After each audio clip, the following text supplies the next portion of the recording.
Lompat ke tahun 1954, Elvis yang sudah bekerja sebagai sopir truk tiba-tiba mendapat kesempatan merekam lagu di Sun Records.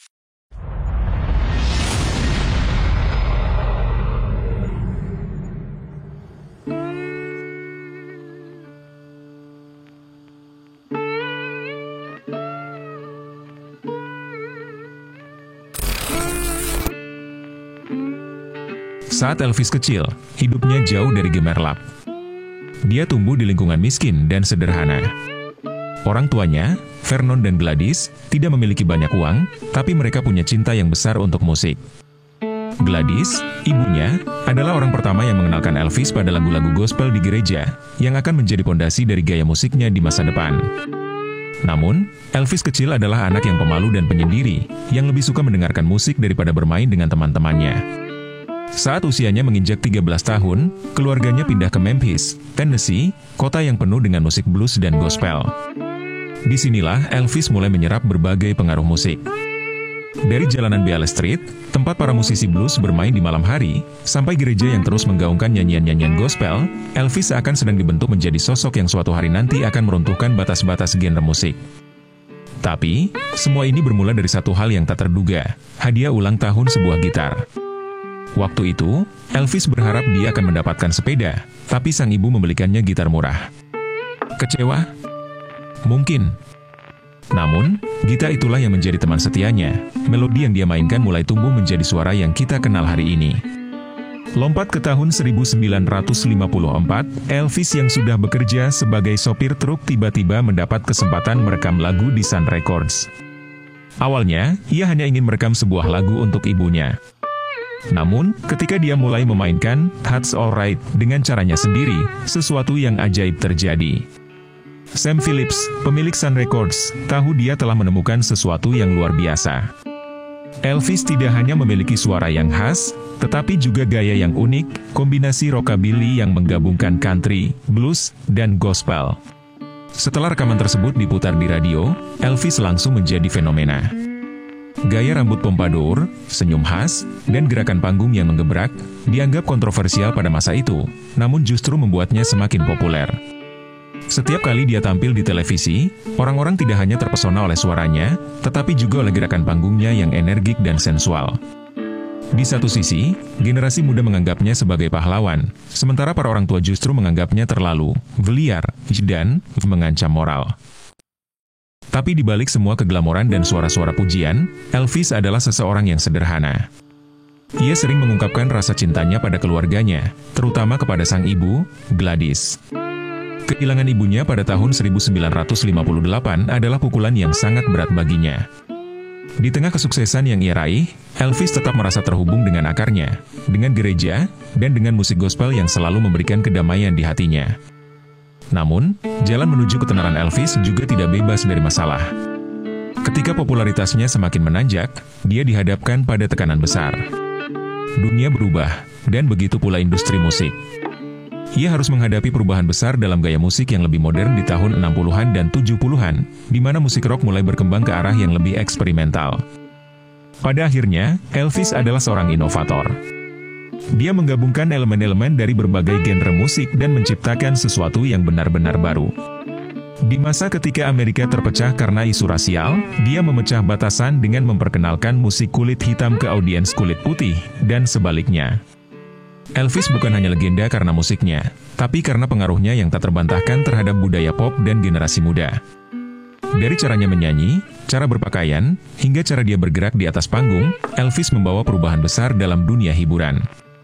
Kisahnya adalah contoh bahwa tidak peduli dari mana kamu berasal, jika kamu punya mimpi dan passion, kamu bisa mengubah dunia. Seperti Elvis Presley yang mengubah wajah musik selamanya. Pada tahun 1958, Elvis Presley berada di puncak karirnya sebagai King of Rock and Roll.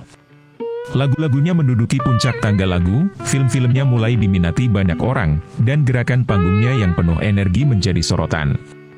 Namun, di tengah popularitas yang sedang meledak, terjadi sesuatu yang mengejutkan banyak orang. Elvis dipanggil untuk menjalani wajib militer oleh Angkatan Darat Amerika Serikat. Pada 24 Maret 1958, Elvis resmi masuk ke Fort Chaffee, Arkansas, untuk menjalani pelatihan dasar. Banyak yang mengira dia akan menggunakan pengaruh dan status selebritasnya untuk menghindari tugas ini atau setidaknya mendapatkan perlakuan khusus. Namun, Elvis menolak. Baginya, ini adalah tugas patriotik dan kesempatan untuk menunjukkan bahwa meskipun ia adalah seorang bintang, ia tidak berbeda dari orang lain. Ia ingin menjalani wajib militer seperti pemuda Amerika biasa. Para penggemarnya, mereka terkejut, bahkan cemas. Bagaimana mungkin sang raja rock and roll, ikon anak muda, meninggalkan panggung dan masuk ke barak militer? Bagi banyak orang, sulit membayangkan dunia hiburan tanpa Elvis. Namun, keputusan Elvis ini justru membuatnya semakin dihormati. Sebelum meninggalkan Graceland, rumah mewahnya di Memphis, ribuan penggemar berkumpul untuk memberikan dukungan. Adegan ini seperti menegaskan statusnya sebagai simbol nasional. Setelah pelatihan dasar, Elvis ditugaskan ke divisi tank dan dikirim ke Jerman Barat pada Oktober 1958. Di sana, dia tinggal di barak militer biasa dan menjalani kehidupan yang jauh dari gemerlap Hollywood. Meskipun Elvis bisa saja memilih peran dalam Special Services, yang hanya bertugas menghibur pasukan, dia menolak, lebih memilih menjadi prajurit biasa. Dia mengikuti pelatihan fisik, menjaga disiplin, dan bahkan ikut melakukan tugas-tugas berat yang biasa dilakukan oleh para prajurit lainnya. Namun, masa tugas Elvis di Jerman juga penuh dengan kisah-kisah menarik. Di sana, dia menemukan ketertarikannya pada karate, yang kemudian menjadi salah satu hobi besar sepanjang hidupnya. Lebih penting lagi, di Jerman, Elvis bertemu seorang gadis muda bernama Priscilla Beaulieu, yang kemudian menjadi cinta besar dalam hidupnya. Pertemuan dengan Priscilla inilah yang akan mengubah hidup pribadinya secara mendalam. Di tengah kerasnya kehidupan militer, Elvis menerima kabar buruk yang menghancurkan hatinya. Ibunya, Gladys, meninggal pada bulan Agustus 1958. Ini adalah pukulan berat bagi Elvis, karena ibunya adalah orang yang paling ia cintai. Elvis meminta cuti untuk menghadiri pemakamannya, dan setelah itu ia kembali melanjutkan tugasnya di Jerman. Meskipun hatinya hancur, dia menunjukkan keteguhan hati dengan tetap menjalankan kewajibannya sebagai prajurit. Masa 2 tahun Elvis di militer tidak hanya membawa perubahan dalam dirinya secara pribadi, tetapi juga mengubah jalur karirnya. Ketika ia kembali ke Amerika pada Maret 1960, banyak yang bertanya-tanya apakah Elvis yang mereka kenal akan tetap sama. Ternyata, Elvis yang kembali adalah pria yang lebih matang. Selama di militer, popularitasnya tidak meredup. Bahkan, selama ia bertugas, manajemennya tetap merilis beberapa lagu yang direkam sebelum ia berangkat, seperti Ji Big Hung O, Love, Yi dan Ji Godstung, Ji yang sukses besar. Sekembalinya dari wajib militer, Elvis memasuki fase baru dalam karirnya. Ia mulai beralih ke dunia film dengan lebih serius, dan musiknya pun berkembang. Dari sini, Elvis bukan hanya dikenal sebagai penyanyi rock, tetapi juga sebagai aktor dan entertainer multitalenta.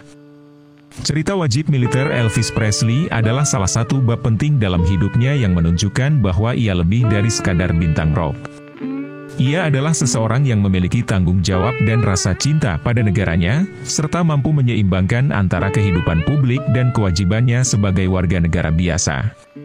Bahkan setelah puluhan tahun sejak ia meninggalkan dunia, kisah ini tetap menjadi bukti betapa besar dedikasi Elvis tidak hanya pada karirnya, tetapi juga pada nilai-nilai yang ia anut.